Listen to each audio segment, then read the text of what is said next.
அனைவருக்கும் வணக்கம். கந்தப்பு கிரிதரன், திரு இல்லம், கண்பல்ல வீதி, கரோட்டி வடக்கில் வசித்து வருகிறேன். A364 எனக்கு இழைக்கப்பட்ட அநீதி தொடர்பாக இந்த கனொலியில் பதிவிடுகின்றேன். எல்லோரும் கேட்டு எனக்கு நீதி கிடைக்க வேண்டும் என்று கூறுகின்றேன். திரு இல்லம், கண்பல்லை, கரோட்டி வடக்கில் A364 35 வருடமாக நமது முன்னாள் வைத்திய கலாநிதி மாவட்ட வைத்திய அதிகாரி கதிரேல் பிள்ளையான் காலத்திலிருந்து அந்த வீட்டில் அவர் என்னை இருத்தி வசித்து வருகின்றேன்.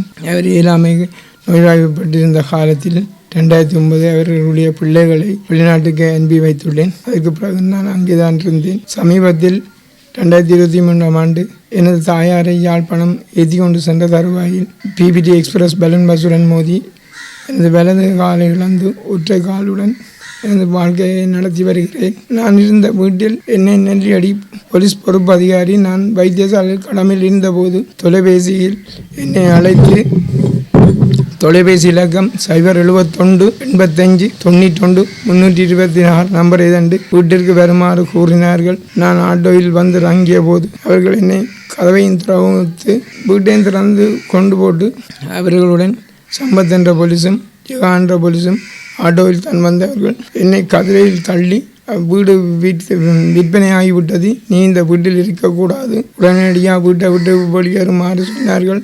நான் சொன்னேன், இது சார், நான் 35 வருட காலமாக இருக்கிறேன், நீங்கள் இப்படி செய்வது பிழை, இது சிவில் கேஸ் சார், அங்கே விடுங்கன்னு சொல்ல என்னை கதிரையில் தள்ளி காலில்லாத என்னை கடுமையாக எல்லாம் பேசி அச்சுறுத்தி, நீ போலீஸுக்கு வரையில்லாது, வந்தால் உன்னை கஞ்சா கேஸில் உள்ளுக்கு தள்ளுவேன் என்று சொல்லி என்னை கதிரையோடு எல்லாம் அலாக்காக ஆட்டி இழுத்து அதை வீதியால் போனவர்கள் முன்விட்டார்கள். என் வீட்டு உறவினர்கள் எல்லாம் இருந்தவர். எனது சமாதானிதான் காரியாலயத்தையும் அதே வீட்டில் தான் வைத்துள்ளேன். அந்த போர்டு எல்லாத்தையும் பிடுங்கி எறிந்து எனது அங்கே குடியிருந்த எனது உடுப்புகள், பெற்றுகள், எனது நகைகள், பணங்கள் எல்லாத்தையும் அவர்கள் அந்த இதில் எழுதுகிறார். நான் சொன்னேன், இது பிழையான இதென்று சொல்லி போட்டு போலீஸ் சொன்னார், நீங்கள் இந்த வீட்டை விட்டு வேண்டினவர்களை சொன்னார்கள் போக வேண்டாம் என்று சொல்லி, நீங்கள் உங்களோட சாமானை கொண்டாங்கோ, வேறு நீ ஒன்றும் செய்யலான்னு சொல்லி போலீஸ் போனதன் பிற்பாடு அந்த வீட்டினுடைய கதவை இவர்கள் சாமான் எடுக்க போனதன் பிரகாரம் அந்த வீட்டினுடைய எல்லா திறப்பும் என்னிடம்தான் உள்ளது.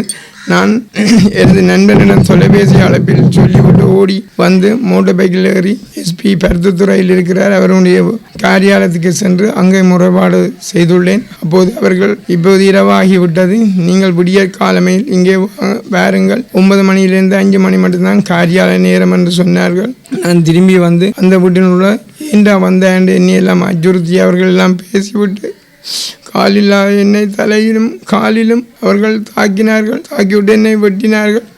நான் அதை எனது சிநேகத்திடம் கூறி வைத்தியசாலை சென்று அங்கே வைத்தியம் எடுத்து கொண்டிருந்த வேளையில் போலீஸார் அங்கே முறைப்பாடு வைத்தியசாலை போலீஸார் அங்கே இருந்த சமயத்தில் அவர்கள் இப்படி ஒரு கேஸ் வந்துள்ளது, நெல்லியடியில் தான் பிரச்சனை என்று. எனக்கு வெட்டு விழுந்த காரணம் நெல்லியடி போலீஸ் அதிகாரி தான் இதற்கு பொறுப்பு. நான் இப்போ சொன்னான், இப்படி வீடு செய்ய இயலாது என்று சொல்லி லோயரோட கதைக்கு அவர் சொன்னவர், நீங்கள் மெந்த உரிமையான கனகராஜ் சாருடைய நம்பரும் தந்து எஸ்பியினுடைய இதையும் தந்து நீங்கள் அவர்கள் சொன்னார்கள் நாளைக்கு தான் வரும்போம் என்று சொல்லி. இது ஒரு அபாரமான வேலை.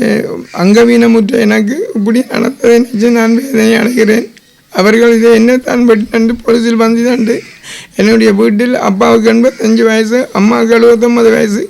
அங்கே போய் நான் 11ஆம் தேதி வைத்தியசாலையில் வெட்டுப்பட்டு கிடக்கிறேன். 13ஆம் தேதி அம்மாவை வந்து விரட்டினார்களாம். சுப்பிரமணியன் சோமாவதிக்கு மூலமாக அடிச்சிருக்கிறார்கள். சட்டை கழிச்சு நீங்கள் போலீஸுக்கு வர வேணுமென்று அவர்கள் ஏழாவாளியை எனக்கு ஃபோனில் சொன்னார்கள். இப்படி தம்பி பிரச்சனையாமண்டு நான் லோயரை கேட்டபோது, நீங்கள் தானே சம்மந்தப்பட்டீங்கள், அம்மாவை இதுக்கு ஏன் அவர்கள் இருக்கிறார்கள் என்று நான் வைத்தியசாலையில் வைத்தியர்கள் சொல்லி எனது டிக்கெட்டை வெட்டி வந்து லோயருடன் போலீஸ் நிலையத்துக்கு சென்று அங்கே அவர்கள் சொன்னார்கள், போலீஸ் அதிகாரி இல்லை, சப் போலீஸ் அதிகாரி தான் இருந்தால் அவள் விசாரிச்சு போடு, உங்களுக்கு ஒரு கேஸும் இல்லைன்னு சொல்லி சொன்னேன்.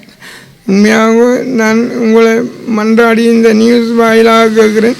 இப்போது புதிதாக வந்த ஜனாதிபதி அம்ரோங்க ஐயா அவர்கள் இதை கவனத்தில் எடுத்து எனக்கு உறுதிய நீர் பெற்று தரும்படி உங்களை தாழ்மையுடன் வேண்டிக் கொள்கிறேன். நான் அந்த வீட்டில் இருந்தபோது போலீஸாருடன் தற்கப்பட்ட நேரம் போலீஸார் என்னை காலில்லாத என்னை இழுத்து கதிரையோடு விழுத்தி பிரச்சனைப்பட நான் சொன்னேன், சரி நான் காலில் நீங்கள் ஒரு அங்கவீனமுற்றவர்களை இப்படி செய்ய இயலாது, நீங்கள் இப்படி செய்தால் இது பாரதூரமான நடவடிக்கை, இது சிவில் கேஸ், நீங்கள் ஏன் இப்படி செய்கிறீர்கள்னு சொன்னால் அவங்க 1.5 கோடியை கொடுத்துட்டு வெளியில் நிற்கிறதோ, நீ போலீஸ் ஸ்டேஷனுக்கு வந்தால் உன்னை கஞ்சா கேஸில் வச்சு உள்ளுக்கு தள்ளுவேன் 2 பேர்கள் முறைப்பாடு எல்லாம் சொல்லி என்னை பலாக்காரமாக சாமான்களை எல்லாம் அவர்களும் சேர்ந்து அந்த வீட்டுக்காரரும் சேர்ந்து போலீஸாரும் சேர்ந்து எறிந்து என்னுடைய அகில இலங்கை சமாதான நீதிவான் போட்டையும் பிடுங்கி வெளியில் எறிந்தார்கள்.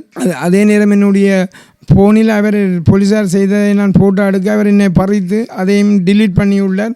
என்னுடைய பழைய ஃபோன் என்ற நாடி அந்த இது ஃபுட்டேஜ் அதில் வரவில்லை. எனக்கு இப்படி இந்த அநீதி, என்னுடைய படுக்கை உடுப்புகள், நான் போடுகின்ற உத்தியோகத்து போடுகின்ற உடுப்புகள், இந்த எல்லாத்தையும் வெளியில் கொண்டு வந்து எறிந்தார்கள்.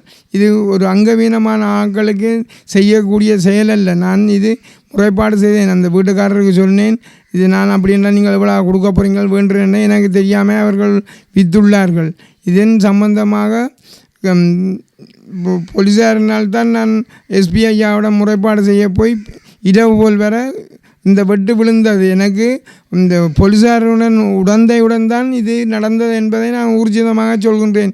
இது ஒரு சிவில் கேஸ் 66வது சட்டத்தின் மூலம் அவர்கள் இப்படி செய்ய வேண்டுமென்ற போலீஸார் அவர்களிடம் காசை வேண்டி என்னை இப்படி இதண்டு இது சம்பந்தமாக எஸ்பி ஐயாவிடம் டிஎஸ்பி ஐயாவிடம் முறைப்பாடு செய்துள்ளேன். நான் அங்கவீனம் இல்லாத நான் இந்த பிரச்சனை நேரத்திலும் இந்த வெட்டுகளை வேண்டி ஆட்டோவில் 3 சில் வாகனத்தில் சென்றேன். அவர்கள் இதற்குரிய எந்த ஒரு விளக்கமும் எனக்கு தரவில்லை. நான் மனித உரிமை குழுவுக்கும் இது சம்பந்தமாக அறிவித்துள்ளேன். அவர்கள் தான் சொன்னார்கள், இந்த எஸ்பிஐட்டையும் டிஎஸ்பி ஐயாவட்டையும் இதை கொடுத்திருக்கிறோம் என்று சொல்லி. இப்போ வந்த புதிய ஜனாதிபதி ஐயாவுக்கும் ஒரு லெட்டர் ஒன்று அனுப்பியிருக்கின்றேன். இதை கவனத்தில் எடுத்து எனக்கு ஆவணம் செய்து மாறது உங்களை பணிவாக வேண்டுகிறேன்.